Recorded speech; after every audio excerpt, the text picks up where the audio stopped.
I get it. Sometimes we just don't want to do a certain thing. There's urgency, a need to work, an internal drive, but we just can't get off our chair, sofa and bed and do the things we're supposed to do. In this video I will explain why motivation itself is a flawed concept, why we shouldn't rely on it, and what our alternatives are so that you actually achieve something without hating every step of the process. Hi, my name is Marius and I help high performers create a system to increase their personal and professional focus, productivity and resilience. And we're getting started with why motivation is a flawed concept. There are 2 points that really stand out here. Number one, there's a discrepancy in between external and internal motivation. Well, external motivation is when someone pushes you to act a certain way. That could be your boss, a teacher, your parent, a motivational YouTube video like this one right now. Every person of authority. And most often, in particular if those words are positive and encourage us to do a certain thing, we feel like we need to work, or we should be working, and then we actually are getting to work. So in one way or another, motivation itself also does work. But what happens if that motivational speaker, that parent, and so on, isn't there anymore? If you're just relying on yourself from now on? What if the motivation wears off? That could, for example, happen when you have listened to 1,000 motivational podcasts before. When your boss tells you good job 100 times. When your parents are proud of you and you might be getting numb to their words. Or when you have accomplished something and the world appreciates your accomplishments. What then? Where's the drive? What keeps you pushing forward? And you might be thinking now, well, there's also internal motivation. So you listen to yourself instead of other people, which means that you get a burst of energy and potentially even see the results that you want. But what happens if that burst of energy fails to appear? If you're still lazy and are sitting on the couch and can't get to anything? What happens if you don't want to perform at your 100%? Here's something that could help you. If you want to be slightly more disciplined, you can, for example, sign up for the free Not Just Someone System Sprint, links in the video description, and there you learn a little bit more about the matter. But not just that, and that leads me to point number 2, and that would be motivation is an up and down and not consistent. I just recently went through a 12-week walking challenge in which I had to reach a certain amount of steps every single week. And I've noticed 4 patterns among all those weeks. For that, I quickly get my whiteboard here because I prepared something.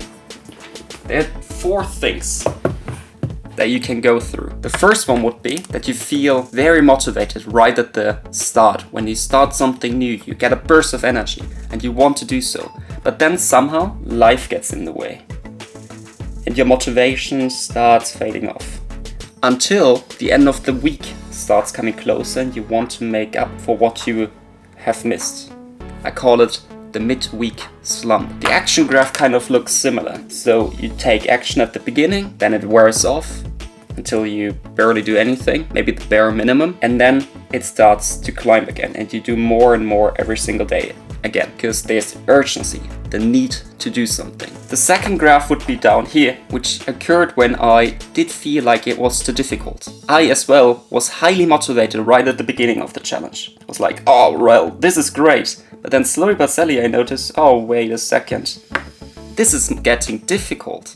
Walking this many steps every single day, it doesn't have to be steps, it can be anything, is really difficult. So I slowly but steadily did nothing at all until I really did nothing at all. And then most often there's a little peak when I try to turn the boat around and try to get the results I wanted. Impossible, of course, because all the progress is done.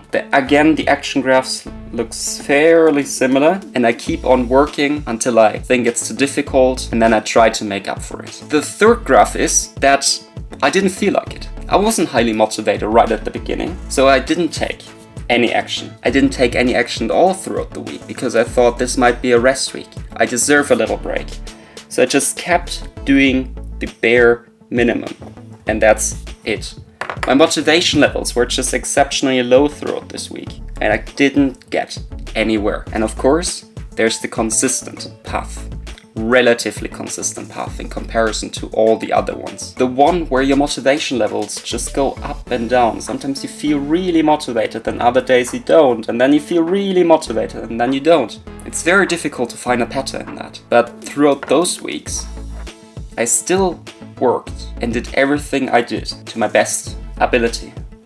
Which is why the action graph kind of looks relatively flat. And this is the most consistent we can be. This here leads to the most predictable results there are. There's a little sentence to remember, and that would be: consistency always beats intensity over a long period of time. And if you keep pushing, independent of how you feel like, it's called being disciplined, which is the ultimate solution to the motivation problem. Here's a little quote from Jim Rohn: success is nothing more than a few principles practiced every day, while failure is simply a few errors in judgment every single day. It's the accumulative weight of our disciplines and judgments that leads us to either fortune or failure. I think it's a beautiful quote. It really reminds us how important discipline is. But how do you get disciplined now? How do you not rely on motivation? What's the solution to it all? Well, sadly, it starts by taking action. It could be the most primitive type of action, the smallest step imaginable. But as soon as you've taken action, you want to keep on doing something. You want to keep pushing yourself because the difficult part is over, starting out. So you automatically get motivated. And the longer this keeps on going, the more momentum you build up. And momentum over a long period of time leads to discipline. And a disciplined mind will create the best habits, which means that from that point on, you will take action automatically and don't need to rely on discipline ever again. Which means the threshold of starting out is lower. You now are taking action without feeling motivated and get to it as soon as possible. Because the sooner you get to do the things you are meant to do, the earlier your action leads to a habit, which means you take action automatically and don't need to rely on motivation again. And that being said, thank you very much for watching. Watch this video up here and see you all next week. Goodbye.